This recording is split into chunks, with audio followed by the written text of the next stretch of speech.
Bismillahirrahmanirrahim. Assalamualaikum warahmatullahi wabarakatuh. Halo anak-anakku kelas 3 MI Muhammadiyah Karanganyar yang solih dan solehah. Kembali lagi dengan pelajaran tematik ya. Masih di tema 1 subtema 3 muatan PPKN KD 3.4, yaitu menjelaskan makna bersatu dalam keberagaman di lingkungan sekitar. Namun, sebelum masuk pada materi ini, Bu Guru akan mengingatkan anak-anak. Coba melihat, anak-anak masih ingat nggak pelajaran minggu yang lalu? Ya, pada minggu yang lalu, Bu Guru sudah menyampaikan PPKN KD 3.1, yaitu tentang apa anak-anak? Iya, tentang sikap bersyukur sebagai pengamalan sila pertama Pancasila dan apa yang satunya? Iya, menghargai perbedaan atau keberagaman sebagai pengamalan sila kedua. Masih lanjutan dengan minggu yang lalu tentang keberagaman. Sekarang pada hari ini kita akan belajar tentang makna bersatu dalam keberagaman. Jadi anak-anak masih ingat ya, keberagaman itu apa sih? Iya, betul sekali. Keberagaman itu adalah perbedaan. Nah, di sini Bu Guru coba lihat. Di sekolah kalian, keberagaman itu ada berbagai macam. Ada yang keberagaman sifat. Ada yang sifatnya pemalu, ada yang sifatnya pemberani, ada yang sifatnya mudah marah, dan lain-lain. Ada juga keberagaman fisik. Ada yang tinggi, ada yang rendah, ada yang gendut, ada yang kurus, dan sebagainya. Ada lagi keberagaman kemampuan. Di sekolah kita ada yang pintar, ada yang kurang pintar, ada yang pintar dalam matematika, ada yang pintar dalam olahraga, ada yang pintar dalam bahasa Indonesia, dan sebagainya. Selain itu, di sekolah juga ada keberagaman olahraga kesukaan. Ada teman-teman yang suka olahraga voli, basket, dan sebagainya. Di samping itu, juga ada keberagaman cita-cita. Ada teman kita yang bercita-cita menjadi guru, ada yang bercita-cita ingin menjadi pilot, ada yang bercita-cita ingin menjadi dokter, dan lain-lain. Ada juga keberagaman makanan kesukaan. Ada teman kita yang suka makan bakso, ada yang suka makan nasi goreng, ada yang suka makan sate ayam. Nah, anak-anak suka makan apa ayo? Ya, di rumah pasti makannya banyak ya. Ya, nggak apa-apa, kalian kan sedang masa pertumbuhan. Silahkan makan makanan yang banyak dan sehat serta bergizi. Oke, sekarang ada lagi keberagaman hobi atau kegemaran. Ada juga keberagaman agama. Ada yang beragama Islam, ada yang beragama Kristen, ada yang beragama Hindu, dan lain-lain. Baik, dari keberagaman-keberagaman, mana sih cara kita menghargai perbedaan itu? Nah, di sini Bu Guru punya caranya. Yaitu yang pertama, kita dengan menerapkan hidup rukun. Lantas cara yang kedua yaitu kita harus menerapkan sikap kerja sama yang baik. Oke. Nah, apa sih manfaat kita hidup rukun di sekolah?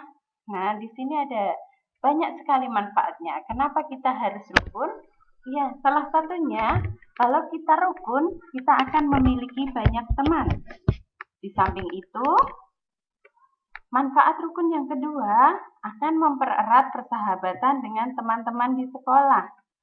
Dan manfaat sikap rukun yang ketiga yaitu akan tercipta suasana kelas yang nyaman dan tertib.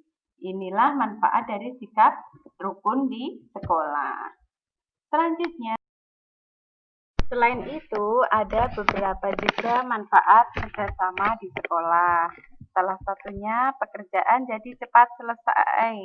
Pekerjaan jadi terasa lebih ringan dan memperkuat persatuan dan kesatuan. Sikap rukun dan kerjasama. Nah, di sini Bu Guru tampilkan contoh-contoh kerjasama di sekolah. Di sini gambar yang pertama, itu gambar kerjasama sedang apa anak-anak? Iya, kerjasama dalam membersihkan ruangan kelas. Ada yang menata meja, ada yang menata vas bunga, meja guru, ada yang menyapu, ada yang membersihkan meja, ada yang membersihkan jendela, kaca, dan sebagainya. Terus gambar yang kedua, di situ ada gambar contoh kerjasama di sekolah juga. Kerjasama apa itu anak-anak? Iya, betul sekali. Itu kerjasama dalam diskusi berkelompok. Jadi dalam sebuah kelompok diskusi, kita harus menerapkan kerjasama yang baik agar hasil dari kerja kelompok kita maksimal. Dapat menghasilkan kerjasama yang bagus. Tim kelompok kita akan bagus. Oke, contoh kerjasama di sekolah yang ketiga, Bu Guru tampilkan di sini adalah menghias mading kelas. Jadi, kalau mading kelas itu dikerjakan secara bersama-sama, hasilnya akan lebih indah dan lebih bagus daripada kita kerjakan sendiri.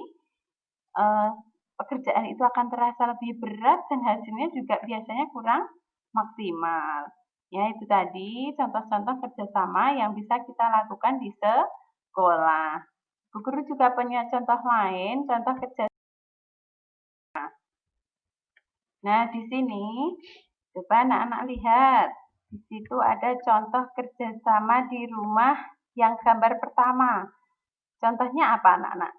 Iya, bekerja sama membantu ibu di dapur. Ada yang memasak, ada yang mencuci piring. Nah, itu mereka bekerja sama membantu ibu di dapur. Selanjutnya, gambar yang kedua yaitu bekerja sama dalam membersihkan rumah. Ada ibu bertugas apa itu? Membersihkan debu-debu. Terus yang ayah juga membersihkan debu tapi pakai alat itu ya, vakum. Kemudian yang kakak itu tugasnya membersihkan kaca jendela dan adik membersihkan meja. Nanti di rumah pekerjaan rumah itu dibagi-bagi biar tercipta kerjasama di rumah yang baik. Dan gambar yang ketiga, Bu Guru contohkan contoh kerjasama di rumah yaitu ketika berkebun.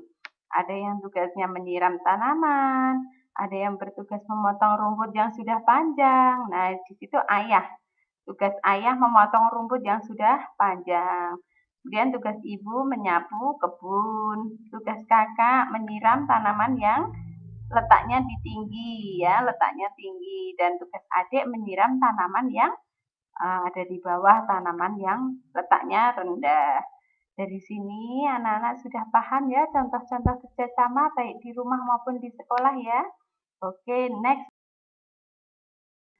Dari situ kita akan melihat bahwa dengan berbagai kerjasama tadi akan menciptakan sebuah persatuan. Nah, di sini apa sih maknanya kita? Makna kita bersatu dalam keberagaman itu apa sih? Kenapa kita harus bersatu? Nah, di sini ada beberapa cara untuk mewujudkan kerukunan. Kerukunan itu bagian dari sikap bersatu. Nah, cara mewujudkannya bagaimana? Satu, yaitu dengan mengajari teman yang kesulitan dalam memahami pelajaran. Jadi, kalau ada teman kita yang kesulitan dalam memahami pelajaran, kita bantu mereka agar jadi lebih paham dengan pelajaran.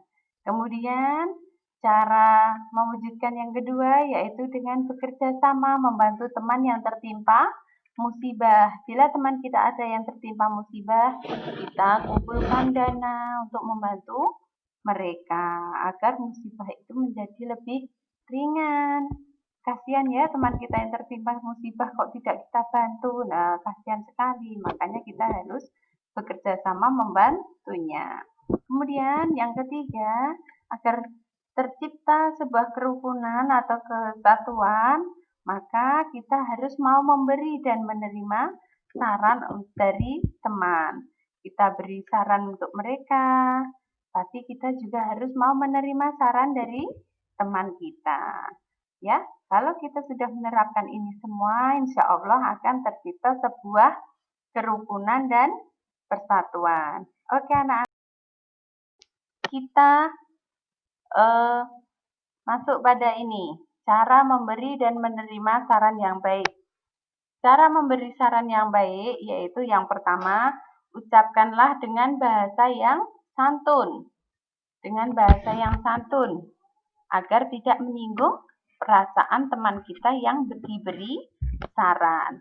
Kemudian, berilah dia solusi yang mudah untuk dilakukan. Jangan beri solusi yang sulit. Nah, yang mudah-mudah dilakukan saja, kira-kira masuk akal. Kemudian, tidak memaksa saran kita untuk diterima oleh teman.